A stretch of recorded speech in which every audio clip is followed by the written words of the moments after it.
Yo people, welcome back to the YouTube channel. You already know what time it is. It's time for the Leeds versus Chelsea review. And I'm happy. And I'm actually doing a real intro for once. And I'm actually talking about the game with some volume, with some chest. Because you know what? We have to take the win, take the W settings only, and grasp it, gravitate to it, enjoy it, live it, lavish in it, love it. Because at the end of the day, this don't come along often where I can actually just talk about a Chelsea performance that is just a good performance. And yes, we know it's Leeds and they've conceded the second most amount of goals in the Premier League this season. And that is the context, right? Not to get too overexcited and not to get too overwhelmed with it and think that, oh, our attack is fixed because we scored 3 goals. Because it was Leeds. They defended like absolute horse shit. However, let's just talk about it, enjoy it, talk about the great performances, praise our players, do the propaganda and bounce, because that's what it's all about. First of all, before I get into all that, everybody keeps talking about the wall. The wall has marks because I've been hanging things up on the wall, and then when I take things off,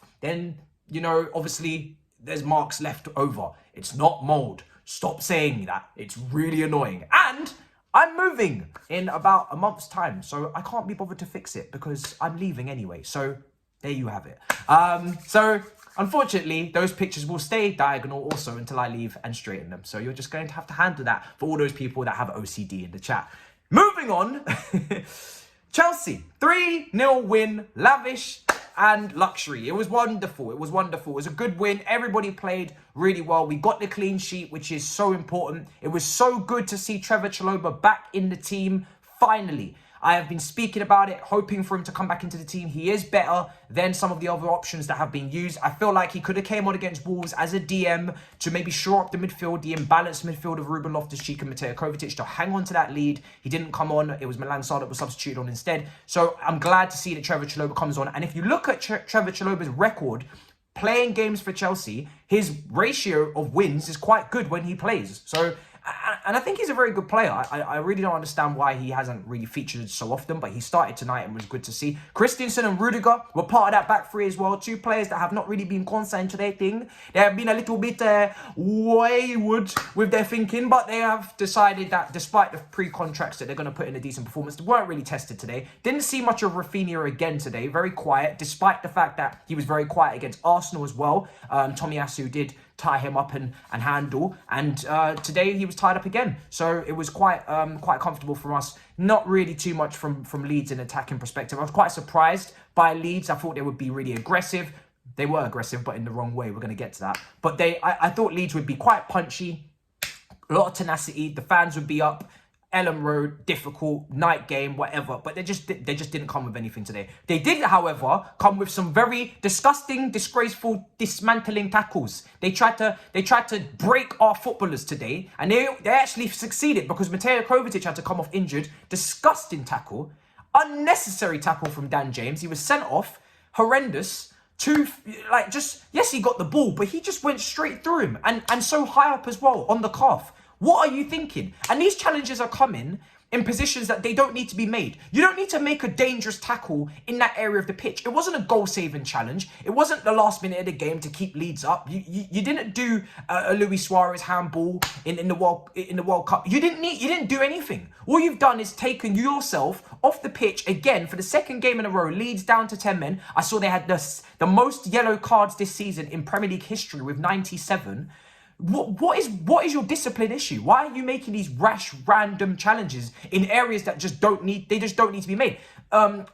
Ayling made the same stupid tackle at the weekend against Martinelli. I watched that game again on Twitch during the watch along. Follow on Twitch if you haven't already. He made a stupid tackle on Martinelli unnecessarily in the corner flag area. It's not going anywhere. Decided to take him out, clean him out. Again, down to 10 men, game over. They're costing themselves in relegation fight when they need wins. They're costing themselves points because they're down to 10 men. They ain't even getting to the fighting part because they've already lost at that point. They're not making it to the ring. They're getting taken. The ring walk is happening and they're being escorted out of the building. That's exactly what these players are doing. They're not even making it to the ring to put their fists up. It's ridiculous from Leeds. It's literally so counterproductive, self-destructive, and foolishness. But I am enjoying it, loving it, because we're taking 3 points from them and we move. Listen. Horrendous tackles from them. Bad tackle from Calvin Phillips on Pulisic as well. Thankfully, he was okay. Didn't get sent off. I think the angle that Calvin Phillips tackled him helped him. If he came head on, he would have got sent off. But because he came from the side, still crazy. Still a reckless challenge. He got booked for that. But anyway, let's get to the goals. Hey, Mason Mount. Mason Mount. What a performance. Mason Mount. Absolutely brilliant. As some people will say, Minerals Mount. Let's be having it right. Yeah? Let's have it right. Mason Minerals Mount. That's what it was today. I'm not going to start comparing him to Cruyff and things like that, but he was brilliant today. Really, really involved. Obviously took his goal very, very well. Got an assist as well. Just brilliant. Really brilliant. Taking up pockets of space, moving the ball quickly, getting it into Lukaku, bouncing it off of him, getting it into Reece James, combining with him. Lovely little bits of play. And it was a wonderful finish. Reece James, cut back, made in Cobham, top corner, wonderful curved finish, just round the pen. Wonderful. It was beautiful. And as soon as that went in, and the celebration, you know, he's obviously got a little bit of a record with Leeds because of the playoffs and Lampard and all these things. So it was a special goal for him. And obviously, I think he played against Leeds many a time. Obviously, there was in the Championship so many games. So there's probably more moments that I'm not even remembering. But yeah, wonderful, wonderful for him. And then obviously, Pulisic, wonderful finish. Left foot, bottom corner, very, very calm, very composed. Continues his nice patch. He had obviously a good game against Wolves, setting up Lukaku for the goal. He obviously gets another goal here today, so that's good. Good for Pulisic. These guys are trying to build up some momentum. Some of these players, I guess, for the cup final. Obviously, Mason didn't play at the weekend. Pulisic, 2 good games on the bounce. Maybe he plays against Liverpool. I wouldn't be surprised if he does. And Lukaku, what a performance from Lukaku today. Lukaku was brilliant. His link-up play was good. 10 out of... Oh, sorry, that's the wrong stat. 4 out of 5 aerial duels won, I believe, from Lukaku today. He was battling. He was leading the line as it needs to be led.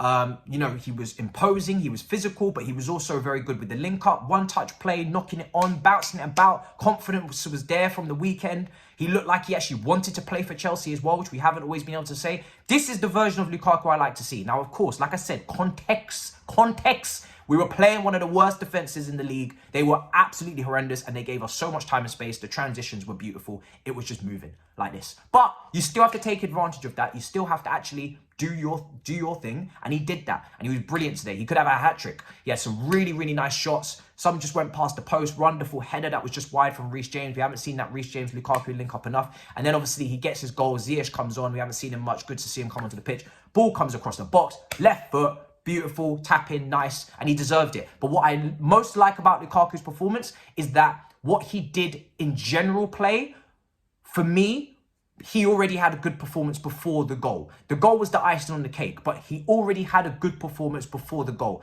That, for me, is what I always say is a great performance. You can score and still play like shit. But if you play really well and you still haven't scored, that's sustainable. We can work with that. That's good. Now, if you get the goal, that's a bonus. We celebrate. We love it. It was good to see him there having his celebrations. But he was already playing well, which is great. And this is why you can't just take performance off of GA. You have to actually look at the performance and watch the game. Because you could think that Lukaku hadn't scored. Oh, he must not be playing well. No, he's playing very well. He was part of the first goal. The link-up started down the left from Alonso into Lukaku, then over to Reece.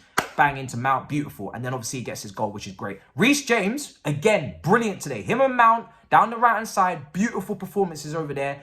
You could pick man of the match out of any of these guys, but you could definitely say Mason Mount gets it, or Reece, or Lukaku. Lukaku maybe needs it more for his confidence. Reece James today, 10 out of 13 ground duels. The man was a menace to society. He was so good. And this is, the thing is with Reece James is he's so good, you just want to box him up and just literally just clone him and you know, why don't we have a twin of Reece? Why don't we have triplets? Why is there not more Reeces? Because if more Reeces means more wins. The guy is just a brilliant footballer. I know Jose Mourinho said that if you have 11 Azpilicuetas, you'll win the Premier League. Not quite true, because Azpilicueta is not really going to score goals like that. But Reece James, if you had 11 Reece Jameses, there's a conversation to be had that you could actually win the Premier League. The guy can defend. The guy wins his duels. The guy is very good in tight spaces on the ball. The guy can take set pieces. The guy can shoot. The guy can defend. The guy can tackle. The guy is strong. The guy is good in the air. The guy